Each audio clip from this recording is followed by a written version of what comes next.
my dears, it is a heat wave and I have fans on and my dad is cutting the lawn, so sorry there's so many noises, but welcome to episode 1 of my Autistic Princess Profiles. If you want to learn more about how all Disney princesses are autistic, you can check out that video in the card over here, which will help give a bit of context for today's video on Ariel, or The Little Mermaid. If for some reason you are unfamiliar with the story of Disney's 1989 film The Little Mermaid, or the 2008 Broadway musical, or both of my exquisite middle school performances in The Little Mermaid Jr. as a Mersister, which, I mean, how could you miss that? I was excellent. But anyway, the plot is about a 16-year-old mermaid named Ariel who is dissatisfied with her life under the sea. She loves everything to do with the world above, and she wants nothing more than to be human.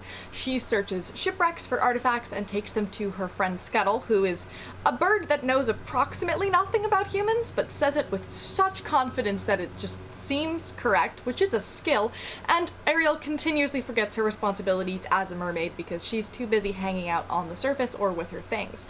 She sings Part of Your World, and she dreams that someday she could be a human too. Now, while watching the beautiful butch Prince Charming, that is Prince Eric, on his boat, a nice old storm happens, which in the musical is caused by her father, King Triton's anger. It's not specified in the film. This ship is destroyed, and Ariel ends up saving the prince, bringing him to shore. And then she sings to him because that's how you express emotions when you're a Disney princess, and then she becomes infatuated with him because, I mean, who wouldn't? Look at him.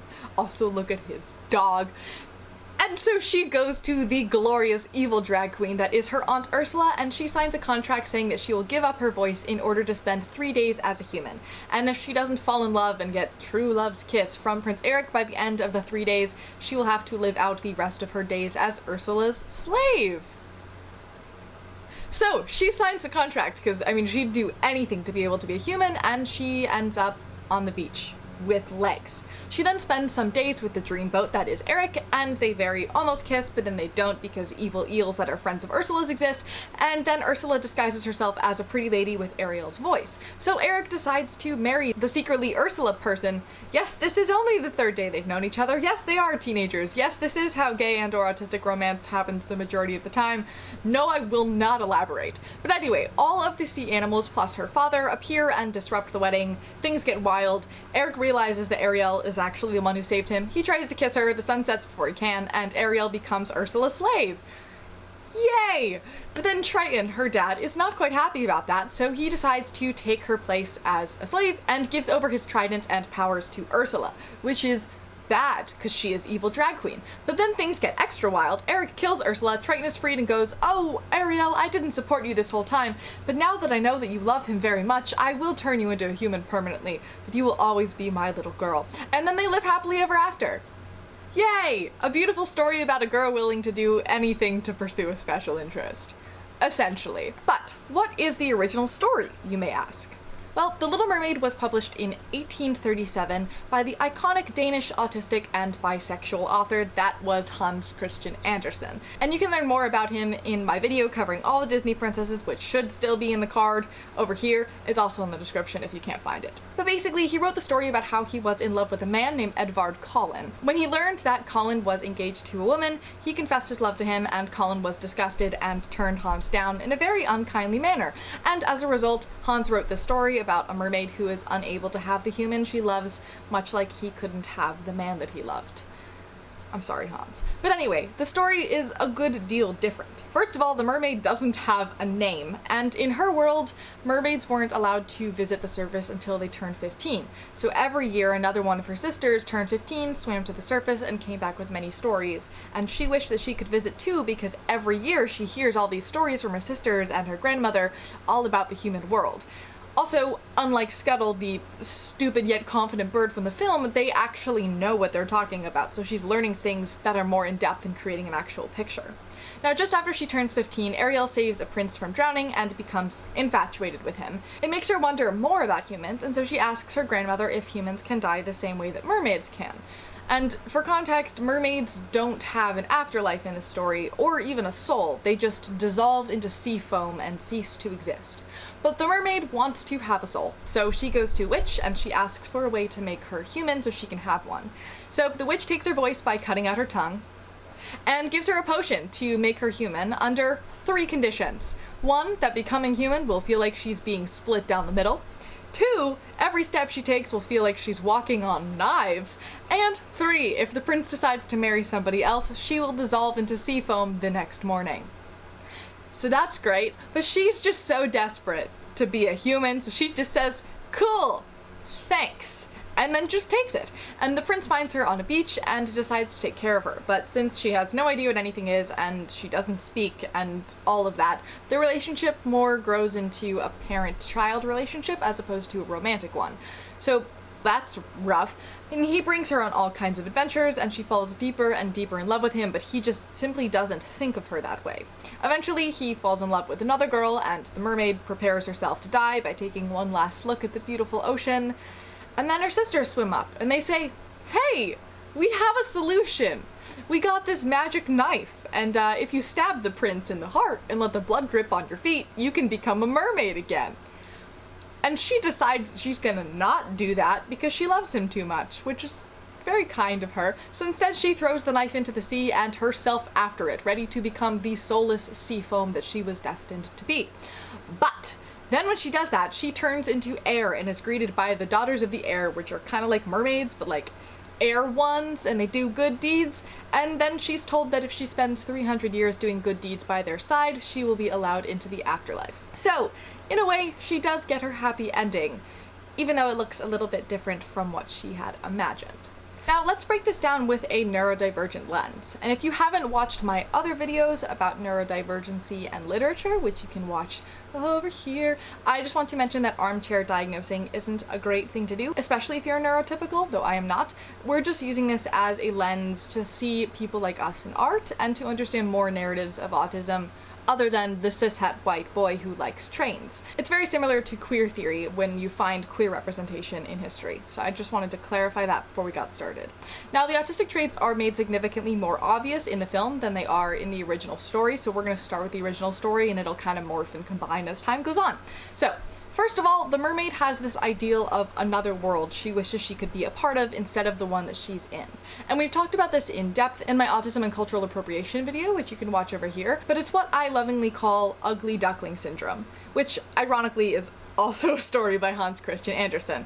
It's the idea of feeling like you don't fit in and perhaps you are a different species, like being an autistic person in a neurotypical world. But often we think that since we don't fit into the culture and the world that we currently live in, if we study enough about another culture, we would fit in perfectly if we were just dropped in and we wouldn't feel the way that we do now. Spoiler alert, that does not work, but so many of us try a lot. As you can tell, especially in the film, human stuff is a special interest of hers. It's nearly all that she talks about, and she collects their things. She's eager for any information she can possibly get about them, even if it's from sketchy sources, and when she gets the chance to experience it, she doesn't care what potential consequences might be. She would do anything to be human. So to those of you who are like, The Little Mermaid is a story of a girl who'd be willing to sell her soul for a crush, think twice about that. Because without the crush aspect, I think she still would have taken the opportunity to be a human. Now, there are also many theories about Ariel being metaphorically trans, in that she was born in the wrong body and would do anything, despite consequences and or immense pain involved, to be in the body that she is meant to be, which I 100% fully support. We also find that when she gets into an unfamiliar situation, aka is suddenly on land and in a palace, she struggles to follow social cues and makes a lot of silly blunders and social awkwardness, which... autism? And obviously she doesn't lose her ability to speak because she's overstimulated and goes nonverbal like a lot of autistic people, but she still uses nonverbal communication and in her most stressful situations is unable to speak, which is often an autistic trait. So I say we just give Ariel some AAC and she and Eric would become the world's best lesbian couple. Sorry, nope, straight couple. Okay, but hear me out. They nearly kiss after 2 days of knowing each other, and like half the lesbians I know look like Prince Eric, not to mention that in all likelihood, my spouse and I will look like this. Yes, my first childhood crush is Prince Eric. No, we're not gonna talk about it. Moving on to more autistic traits. In the film, her only friends are a fish and a bird, and she doesn't have any friends who are her species or in her age group, which... I don't need to elaborate that one either. She's also very trusting of people, which leads her to trusting Ursula and therefore getting taken advantage of, as well as trusting everybody in the palace to take good care of her, which is one of the reasons that they like her so much. And this is commonly an autistic trait because we see everything literally and at face value and assume that the whole world is this way, so we can miss the underlying meanings hidden behind things. So just be straightforward. That's so much easier. But moving on, this trust and loyalty and strong sense of fairness is clear in the original story as well. Although she knows she will never be able to be with her prince, she refuses to kill him in order to get what she personally wants. And the idea of selfless love, one where the other person has no idea how loyal you are or how much you care because they can't read that autistic body language or understand the way that you see the world and therefore don't reciprocate or care, is just...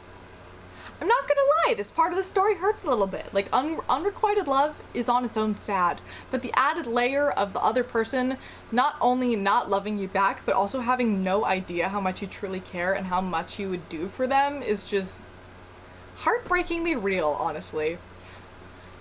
That got really deep, pun not intended, so, other traits. This may be a small thing that you forgot about, but my role as a Mersister has prepared me for this knowledge. Yes, I do know all the words to Daughters of Triton. Not only is her special interest humans and human stuff, but also she often hyper-focuses so much on finding artifacts or looking at the ones that she already owns that she forgets things. And she's known to miss rehearsals, and in the song Daughters of Triton, she's supposed to make her musical debut in a concert for the whole kingdom, and it's a really big deal, and she forgets to go because she's hanging out with a fish in her shipwreck.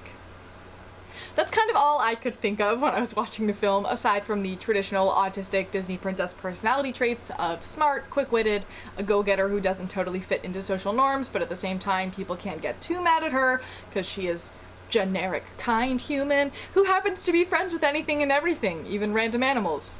Looking at you, Flounder. And every princess has that, so you can learn more about that. I just keep plugging my previous video. I'm gonna make a playlist, you can watch it. But what do you think? Is there anything that I forgot about? Let me know in the comments below. Also, please let me know which princess you'd like me to do next. I'm bad at decision making, so you're in charge. And as always, thank you for listening, thank you for learning, and remember, your story isn't over, it has only just begun. I look forward to seeing you in the next one.